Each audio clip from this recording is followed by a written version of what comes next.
आखिरकार वज़ीर-ए-आज़म Naveed, major general Naveed और वज़ीर दाखिला नवीद के ऊपर एफआईआर हो गई। क्या ये एफआईआर वज़ीराबाद पुलिस स्टेशन में दर्ज करने के बाद सुप्रीम कोर्ट की आंखों में सुरमा डाला गया? आखिरकार ये एफआईआर किसके कहने के ऊपर काटी गई और ख़ासकर ये जो नवीद है किसके पास है, इसकी फैमिली कहाँ पे है और इसके घर के ऊपर ताले क्यों लगे हैं?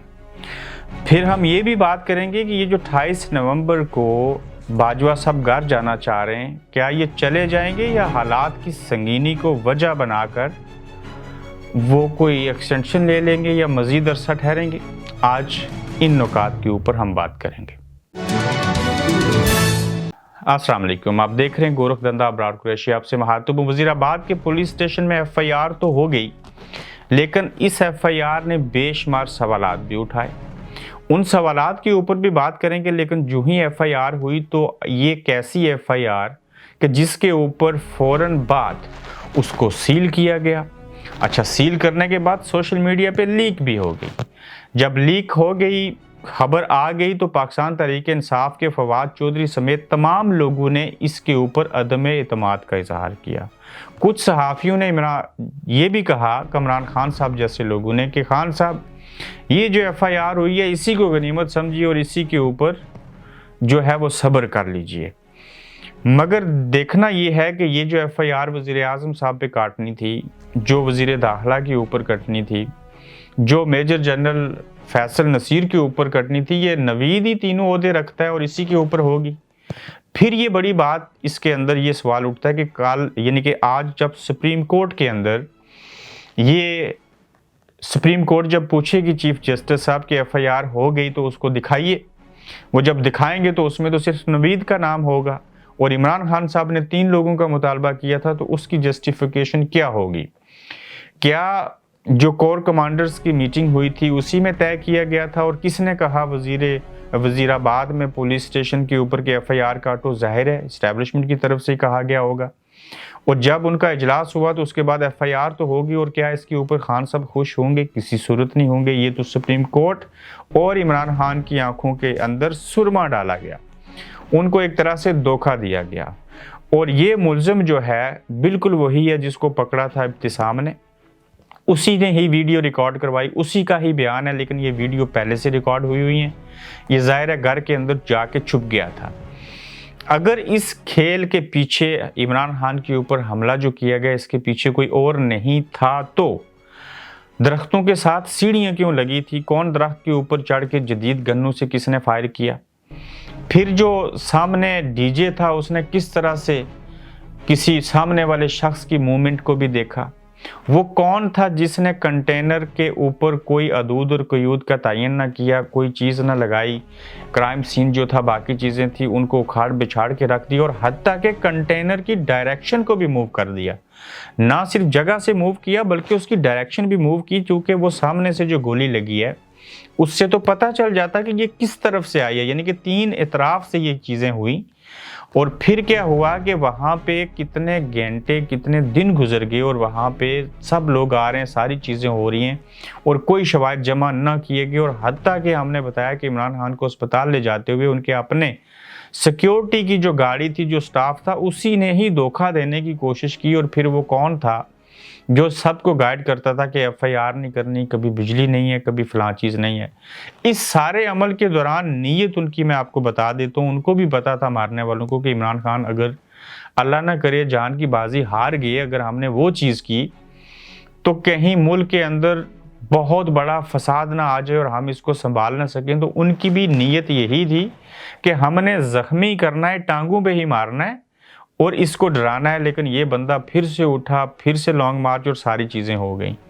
क्या उन हमला आवरों में से किसी की नीयत ख़राब हुई और उसने मज़ीद गोलियां ना बरसाई? ये तो अल्लाह जानता है, लेकिन इरादे, नीयतें, सोचें अच्छी नहीं थी। और ख़ासकर इस मुल्ज़िम नवीद के ऊपर जो एफआईआर हुई सिर्फ, और जिनका इमरान खान ने नाम लिया, उनका ना होना और उनकी कोई जस्टिफिकेशन देनी पड़ेगी, ये ज़रूरी नहीं है जो खान साहब कह रहे हैं वही होना चाहिए।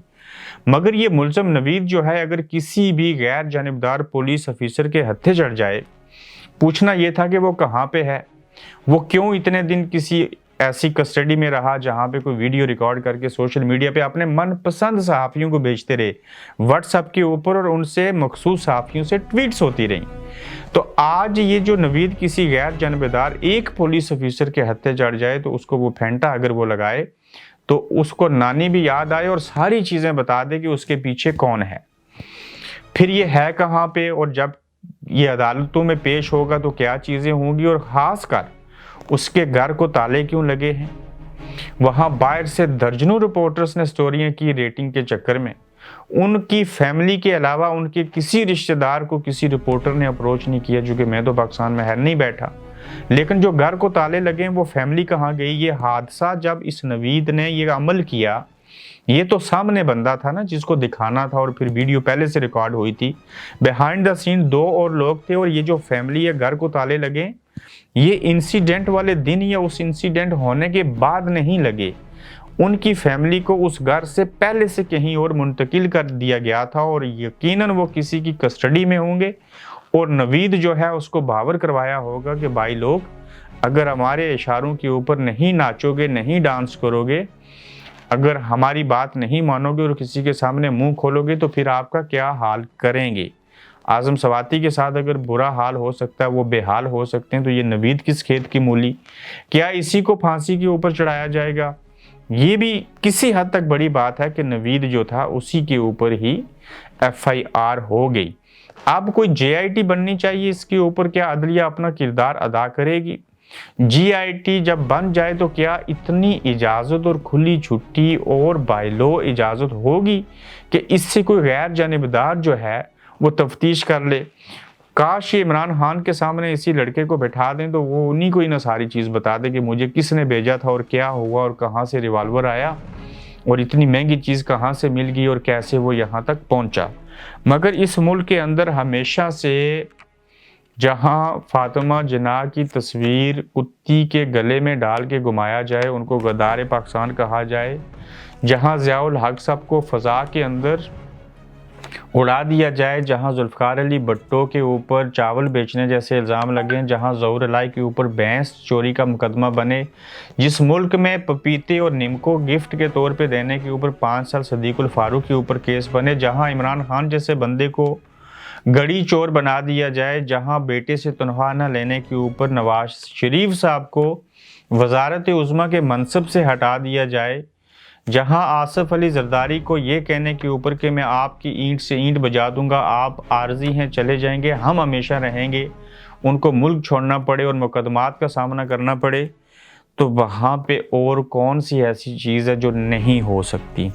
ये हम इसलिए रिमाइंडर देते हैं कि ये ज़रूरी है चीज़ें बतानी कि हमारे मुल्क के अंदर इससे कबल क्या होता रहा। कायदे आज़म भी जब बीमार हुए, सुना जहर दिया गया, तो उनकी एम्बुलेंस भी ख़राब हो गई थी रास्ते में, और ये क्यों ख़राब होती है ये भी लोगों को समझ है। उनका भी हुक्म कौन नहीं मानता था, ये भी सब लोगों को पता है। और अब देखना ये होगा कि नवीद साहब मज़ीद इन्वेस्टिगेशन जब बनती है तो मसूफ़ क्या कहते हैं। लॉन्ग मार्च होगा, फिर से थोड़ी सी ताहीर हुई, उसकी वजह बता दी थी। आरिफ अलवी साहब जो हैं वो मिडल मैन का किरदार अदा कर रहे हैं। लग ये रहा है कि अगर FIR तक इतनी बात थोड़ी सी होगी और मज़ीद अगर कुछ चीज़ें हुई तो अल्लाह करे इलेक्शन की भी तारीख मिल जाए। अब ना भी मिली तो इमरान को जो ज़िंदा भी रहा तो हमदर्दियाँ मिल गई हैं, साल के बाद तो इलेक्शन करवाएंगे ही ना, तो तब भी ये वही चीज़ उसी तरह से वोटें पड़ेंगी जिस तरह से अब या चंद माह बाद लोग वोट देंगे। लेकिन हालात की संगीनी ये बताती है कि पिंडी में लॉन्ग मार्च लेके जाना इस्लामाबाद के बजाय अब फैसले की कुव्वत ज़्यादातर इमरान की तरफ आ गई, और वो भी इमरान के साथ आवाम की ताकत की वजह से। तो ये पिंडी से कहीं GHQ की तरफ तो मार्च तो नहीं करेंगे, और फिर ये भी मुमकिन है कि 28 नवंबर को बाजवा साहब ने घर जाना है, और आज पहला हफ्ता गुजर गया तो नए आर्मी चीफ की समरी नहीं दी गई वज़ीर आज़म को, नाम उन्होंने लिख के रखे हुए हैं। तो कहीं ऐसा ना हो कि जनाब मुल्क के हालात बड़े ख़राब हैं, सियासी अदम में इस्तेकाम है, मैंने ही ये खिलवाड़ पैदा किए थे तो मैं ही सुलझा के जाऊँगा। ऊपर से दरख्वास्त पे दरख्वास्त किए जा रही है हुकूमत PDM की कि बाजवा साहब प्लीज़ एक्सटेंशन ले लेना। तो ये ना हो कि हालात की संगीनी को वजह बना के बाजवा साहब 1 साल और क़याम कर जाएं, चूँकि ज़ाहिर है जो नए चीफ साहब आएंगे वो तो इमरान खान को पूछेंगे भाई बताओ तुम्हारा मसला क्या है, तुम चाहते क्या हो, होना क्या चाहिए, तो कुछ तो गुत्थियां सुलझेंगी। हो सकता है कोई वो अच्छे बंदे हों तो वो सियासत के अंदर फेयर काम करें, और फेयर काम सिर्फ एक है कि इलेक्शन मुल्क में फ्री एंड फेयर करवाओ, चाहे इमरान हो, चाहे नवाज शरीफ साहब हों, चाहे जरदारी साहब हों, जो भी जीते, चाहे इवन जमात इस्लामी आ जाए। तो ये काफ़ी ज़्यादा चीज़ें जो हैं वो अभी भी सुलझी नहीं, उलझी हुई हैं। और आवाम की तरफ से एहतजाज कब तक होगा, वो कब तक इमरान खान का साथ देंगे, और अगर इमरान खान के साथ इसी तनासब से, इसी जज्बे से आवाम रहे तो फिर बातें मानी भी जाएंगी, चीज़ें होती भी रहेंगी, सुनी भी जाएंगी और कबूल भी होंगी किसी हद तक। मगर रियासत बामुकाबला इमरान खान और प्लस अवाम जो हैं ये कब तक लड़ते रहेंगे, ये सारा खेल हमें देखना पड़ेगा। अपना ख्याल रखें, अपना फीडबैक दीजिए, और फिर अगले एपिसोड में आपसे मुलाकात होगी। अल्लाह हाफिज़। आप देख रहे हैं गोरखधंधा अब्रार कुरैशी के साथ।